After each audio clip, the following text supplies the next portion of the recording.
तो midnight visitor में अभी तक आप लोगों ने देखा कि एक रूम है जहां पर एक स्पाई है ऑजेबल और उसके साथ एक जर्नलिस्ट है फॉलर। इन दोनों की एक मीटिंग है जो कि फ्रेंच के एक होटल में है, जो कि टॉप फ्लोर पर है, 6th फ्लोर पर है।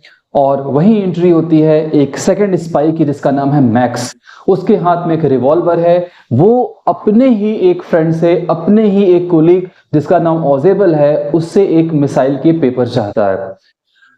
ये स्टोरी अब तक पहुंची हुई है और ऑजेबल ने अब तक की कहानी को बहुत ही लाइटली लिया है, बहुत ही कॉन्फिडेंस के साथ लिया है। कहानी का नेक्स्ट पार्ट आज इस वीडियो में पूरा होने वाला है। तो hello my dear students, this is Suraj Kumar Saini, your English teacher. आइए आज the midnight visitor footprints without feet के सेकंड पार्ट को फिनिश करते हैं और देखते हैं कि एग्जैक्टली हुआ क्या। मैक्स कमरे में कैसे आया, एक बंद कमरे में मैक्स कैसे आया मैक्स के अकॉर्डिंग, और ऑजेबल के अकॉर्डिंग मैक्स कैसे आया। ये बात हम लोगों ने फिर भी जान ली है। ऑजेबल ने एक फेक स्टोरी बनाई, एक स्टोरी क्रिएट की मैक्स के उसके रूम में आने को कि वो एक बालकनी से आया है, जबकि मैक्स का कहना है कि वो एक पास की से आया है। तो आइए कहानी को आगे बढ़ाते हैं और आपके पास ये बुक होनी चाहिए। पेज नंबर 16 है और पैराग्राफ नंबर 3 है। सेकंड पैराग्राफ तक हम लोगों ने फर्स्ट वीडियो में पढ़ लिया है। अगर आपने फर्स्ट वीडियो नहीं पढ़ा है तो फर्स्ट वीडियो का लिंक डिस्क्रिप्शन में आपको मिल जाएगा, वहां से आप देख लीजिएगा।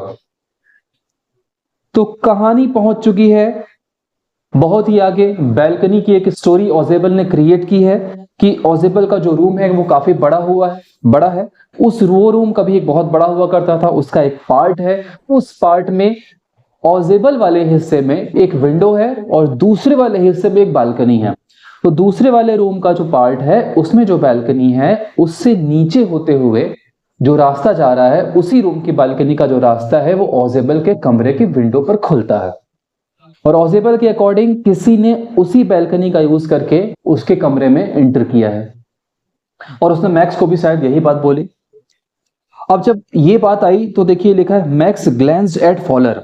बेचारा फॉलर जो कि कुछ थ्रिलर स्टोरी लेने आया था, ऑजेबल से कुछ ऑथेंटिक थ्रिल लेने आया था, वो तो फंस गया है। अब उसके सामने एक आदमी है जिसके हाथ में पिस्टल है। बेचारा खाली स्टोरी लेने आया था बट अब ये घटना उसके साथ रियल हो रही है। तो Max glance at Fowler who was standing stiffly not far from Ausable. Stiff means होता है रिजिड, जो ऑजेबल के बहुत दूर नहीं खड़ा है, पास ही खड़ा है, रिजिड होके खड़ा है। And waived the gun, max ने ऑजेबल को गन वेव किया, कहा कि ऐसा है कमांडिंग जेस्चर। अब आपको ये वर्ड ध्यान में रखना होगा, जेस्चर। तो जेस्चर, पोस्चर और माइम, ये 3 वर्ड होते हैं जो बॉडी लैंग्वेज को बताते हैं। जेस्चर, पोस्चर और mime. So there are 3 body languages. Gesture में क्या होता है, जेस्चर में हम कुछ बोलते नहीं हैं, सिर्फ बॉडी से इशारा करते हैं। Without speaking from anything from mouth, we only indicate with our body. Hand को मूव कराना हो गया, आईज को मूव कराना हो गया, हेड को मूव कराना हो गया। जैसे आपने ट्रैफिक पुलिस वाले को देखा होगा, they do not speak anything, they only use their hand to stop, to go, to stop and go. So this body language is called gesture. Another क्या होता है, एनदर है पोस्चर। पोस्चर में हम बॉडी को मूव नहीं कराते, body standing still होती है, रिजिड होती है। सिर्फ बॉडी का जो शेप होता है वो बताता है कि वो क्या कहना चाह रहा है। जैसे हम ऐसे खड़े हो गए और हाथ पीछे करके खड़े हो गए, सिर झुका करके खड़े हो गए। कोई जैसे डांटता है तो हाथ पीछे करके सिर थोड़ा नीचे कर लेते हैं, तो उससे पता चलता है कि we are feeling ashamed of what we have done. तो ये पोस्चर होता है। और माइम, ये फेस लैंग्वेज होता है। फेस से एक्सप्रेस करना, फेस से कुछ भी एक्सप्रेस करना माइम कहलाता है। तो मैक्स ने फॉलर को ऐसे गन वेव किया और कहा बैठ जाओ, नीचे बैठ जाओ, तब तुम भी बैठ जाओ, please sit down. He said we have a wait of half an hour I think. Max बोल रहा है कि आधा घंटे का इंतजार लगेगा, इसलिए बैठ जाओ। उतने पर ही ऑजेबल ने क्या बोला भाई, 31 मिनट्स, आधा घंटा नहीं, 31 minutes. The appointment was for 12:30। ये अपॉइंटमेंट 12:30 का था। और ये बात कौन किससे कह रहा है, ये बात ऑजेबल मैक्स को बोल रहा है, लेकिन सुना किसको रहा है, सुना वो फॉलर को रहा है, क्योंकि अपॉइंटमेंट फॉलर का हुआ है। I wish I knew how you learn about the report max. ये ऑजेबल बोल रहा है कि काश मुझे मालूम चल पाता कि तुमको उस रिपोर्ट के बारे में कैसे मालूम चला। The little spy smiled evilly and we wish we knew how your people got the report. अब ये मैक्स बोल रहा है कि काश हमें भी मालूम चल जाता कि तुम लोगों को ये रिपोर्ट कैसे पता चली। But no harm has been done, ये लेकिन अभी तक कुछ नुकसान नहीं हुआ है। I will get it back tonight, आज रात में तुमसे ये पेपर लेके चला जाऊंगा। और जब ये दोनों कॉन्वर्सेशन कर रहे थे, पीछे दरवाजे पे कोई खटखटा रहा है। खटखटाने की आवाज आई तो मैक्स ने बोला, what is that, who is at that door, कौन है दरवाजे पर। Fowler jumped at the sudden knocking at the door. अब ये फॉलर के सामने दूसरा ऑथेंटिक थिल। फॉलर तो बेचारा भाई चुपचाप खड़ा है और दरवाजा खटखटाने की आवाज आई तो वो तुरंत उठ गया कि भाई कौन है जो खटखटा रहा है बार बार दरवाजा। ऑजेबल जस्ट स्माइल्ड, और ऑजेबल मुस्कुरा रहा है। ऑजेबल चुपचाप मुस्कुराया और क्या बोलता है, बड़े आराम से कंफर्टेबल वो बैठा हुआ है। कहता है that will be police, police होगी। I thought that such an important paper as the one we are waiting for should have a little extra protection। कहता है कि मैंने सोचा कि भाई मेरे पास जो इतनी इंपॉर्टेंट पेपर है उसको तो लिटिल प्रोटेक्शन तो मिलना ही चाहिए, इसलिए मैंने पुलिस को बोल दिया था। I told them to check on me to make sure everything was all right। ये चेक करने के लिए कि सब कुछ ऑल राइट था कि नहीं, आप आते रहिएगा, चेक करते रहिएगा। Max bit his lip nervously. अब देखिए ये माइम है, ये फेशियल एक्सप्रेशन है। बिट लिप्स का मतलब जब घबरा जाते हैं तो अपने ही होठों को काटना शुरू कर देते हैं। द नॉकिंग वॉज रिपीटेड, और नॉकिंग फिर से आवाज आने लगी पीछे से। अब ऑजेबल पूछ रहा है, max what will you do now, अब क्या करोगे। If I don't answer the door they will enter anyway. अगर दरवाजे पर मैंने आंसर नहीं किया तो वो किसी भी तरीके से अंदर आ जाएंगे। The door is unlocked, door को खोलेंगे and they will not hesitate to shoot, गोली मारने में हेजिटेट नहीं करेंगे। तुरंत तुमको देखेंगे, तुम्हारे हाथ में पिस्टल भी है, वो गोली मार देंगे।